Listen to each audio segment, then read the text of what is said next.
आहेत मोर्शीमध्ये महायुतीत मैत्रीपूर्ण लढत होणार आहे। सूत्रांची न्यूज एडीन लोकमतला तशी माहिती मिळाली आहे। तर मानखुर्द शिवाजीनगरमध्ये महायुतीत थेट लढत होणार आहे।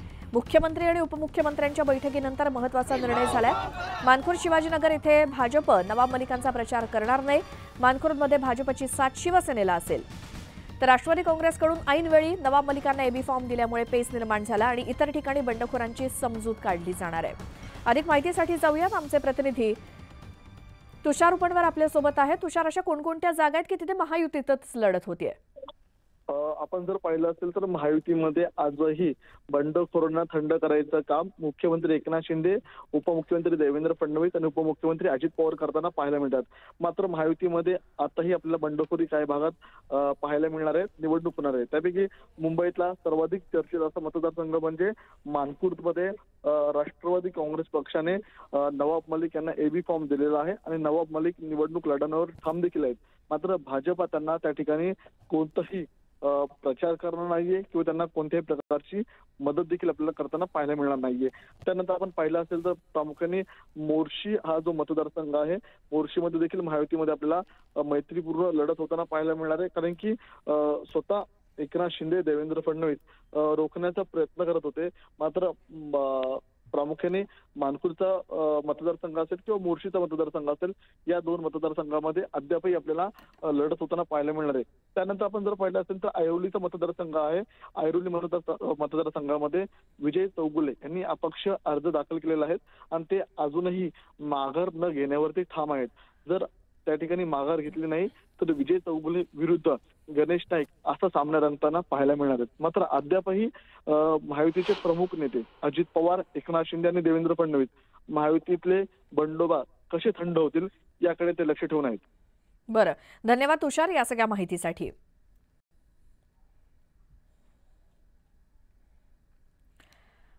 यानंतर पुढची बातमी बघूयात। आम्ही उमेदवारीवरती भांडणार नाही, आम्ही सगळ्यांना मोकळं सोडणार आहोत, आम्हाला त्रास देणाऱ्यांना मात्र सोडणार नाही असा इशारा मराठा आंदोलक मनोज जरांगे पाटील यांनी दिला। येत्या 3 तारखेला भूमिका जाहीर करणार असून 3 तारखेला उमेदवार आणि मतदारसंघ जाहीर करणार असल्याची घोषणा जरांगे पाटील यांनी केली। ज्यांनी फॉर्म भरला त्यातला एकच राहील, बाकीच्यांनी फॉर्म मागे घ्यायचेत असं जरांगे पाटलांनी सांगितलं। आज मनोज जरांगे पाटील यांनी सज्जाद नोमानी आणि आनंदराज आंबेडकर यांच्यासोबतच संयुक्त पत्रकार परिषद घेतली, त्यावेळी ते बोलत होते।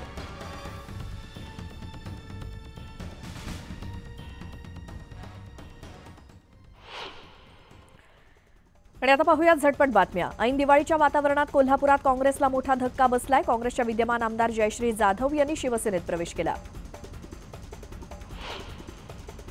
4 दिवसांपासून नॉट रिचेबल असलेले शिवसेनेचे पालघर विधानसभेचे आमदार श्रीनिवास वनगा अखेर घरी आलेत। उमेदवारी न मिळाल्यामुळे वनगा खूप नाराज आहेत।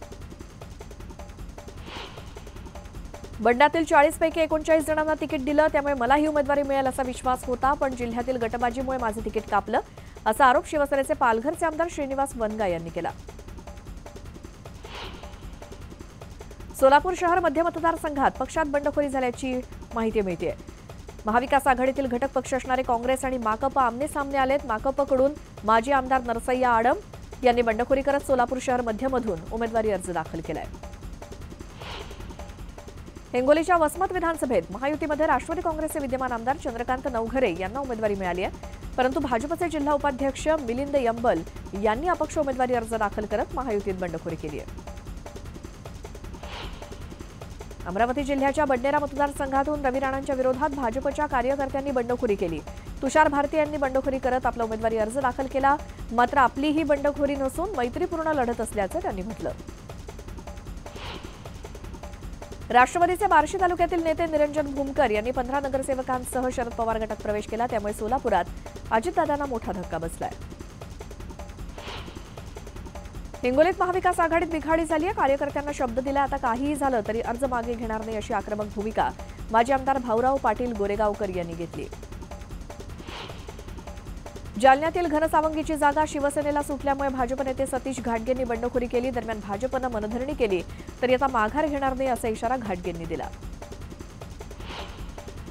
अर्जुनी मोरगाव विधानसभा मतदारसंघात काँग्रेसमध्ये बंडखोरी झाली। बाहेरील उमेदवार दिल्यामुळे काँग्रेसचे कार्यकर्ते नाराज आहेत, मात्र कार्यकर्त्यांच्या मागणीला केराची टोपली दाखवल्यामुळे बंड करून तटस्थ राहण्याची भूमिका अजय लांजेवार यांनी घेतली। बुलढाण्याच्या मेहकरमध्ये शिवसेना ठाकरे गटात बंडखोरी झाली। ठाकरे गटाकडून सिद्धार्थ खरात यांना उमेदवारी दिल्यामुळे स्थानिक शिवसैनिक नाराज झाले।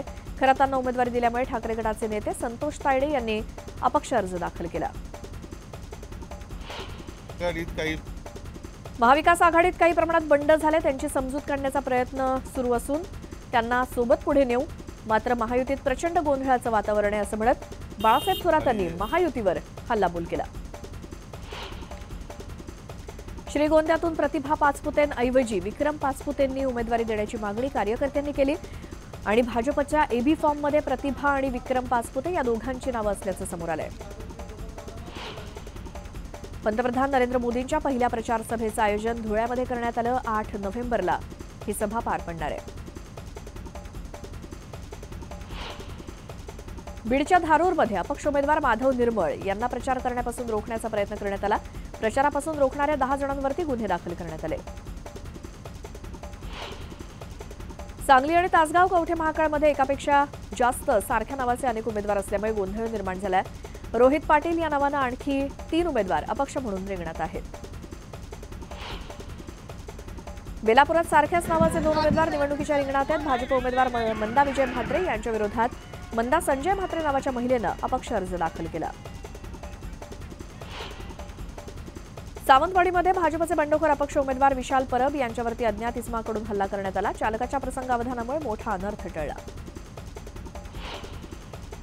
चिखली विधानसभा मतदारसंघात एकाच नावाचे 2 उमेदवार निवडणूक रिंगणात उतरलेत। राहुल बोंद्रे यांच्या विरोधात राहुल बोंद्रे मैदानात उतरल्यामुळे मतदारांचा चांगलाच गोंधळ उडणार आहे। पुण्यात पर्वती विधानसभा निवडणुकीत एकाच नावाचे 3 उमेदवार असल्यामुळे मतदारांचा चांगलाच गोंधळ उडणार आहे। अश्विनी कदम नाव असलेल्या तिघींनी फॉर्म भरल्यामुळे गोंधळ आहे।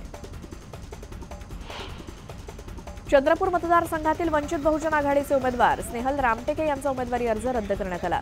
अर्ज रद्द होताच स्नेहल रामटेके यांनी आपल्या समर्थकांसह जिल्हाधिकारी कार्यालयासमोर निषेध आंदोलन केलं। जळगावात अर्जाच्या छाननीत 37 उमेदवार निवडणूक लढण्यास पात्र ठरलेत। एकही उमेदवारी अर्ज अवैध ठरलेला नाही।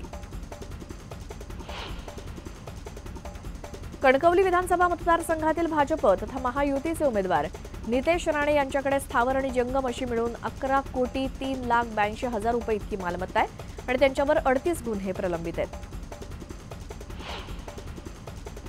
कुडाळ विधानसभा मतदारसंघातून शिवसेनेकडून माजी खासदार निलेश राणेंनी 32,75,00,000 रुपये संपत्ती नमूद केली। त्यांच्यावर 10 फौजदारी खटले दाखल आहेत। पाचोरा भडगाव मतदारसंघात उमेदवारांमध्ये वाद पेटलाय। महायुतीचे उमेदवार किशोर पाटील आणि भाजपचे बंडखोर उमेदवार अमोल शिंदे, शिवसेना उद्धव बाळासाहेब ठाकरे गटाच्या वैशाली सूर्यवंशी यांचे एकमेकांवरती त्यांनी आरोप केले। किशोर पाटील यांनीच सारख्या नावाचे उमेदवार उभे केल्याचा आरोप करण्यात आलाय। काँग्रेसचे ज्येष्ठ नेते रवी राजा यांनी काँग्रेसला सोडचिठ्ठी दिली। देवेंद्र फडणवीस आणि आशिष शेलारांच्या उपस्थितीत रवी राजा यांनी भाजपात प्रवेश केला। तर रवी राजा यांना मुंबई भाजपचं उपाध्यक्षपद देण्यात आलंय। भाजपात प्रवेश होताच रवी राजांची मुंबई भाजप उपाध्यक्षपदी नियुक्ती करण्यात आली। कोल्हापुरात काँग्रेसला खिंडार पडलाय। काँग्रेस कोल्हापूर उत्तरच्या विद्यमान आमदार जयश्री जाधव यांनी शिवसेनेत प्रवेश केला। राज ठाकरेंचे आभार, पण भाजपचा नाही तर महायुतीचा मुख्यमंत्री होणार। महायुतीचं सरकार येणार ही काळ्या दगडावरची पांढरी रेघ आहे असा दावा देवेंद्र फडणवीसांनी केला। सीएम भाजपचाच हे वक्तव्य कुठल्या दबावातून केलं? भाजपला राज्यात 50 जागाही मिळणार नाहीत। पुढच्या दिवाळीत राज्यात महाविकास आघाडीचं सरकार असेल असा दावा खासदार संजय राऊतांनी केला। महायुतीतील बंडखोरी थांबवली आहे, 2 दिवसात प्रत्यय येईल असं देवेंद्र फडणवीसांनी म्हटलं। आगामी काळात भाजपात अनेक पक्षप्रवेश होतील असंही फडणवीस म्हणाले। मलिकांबाबत शेलारांनी भूमिका स्पष्ट केली। आम्ही मलिकांचा प्रचार करणार नाही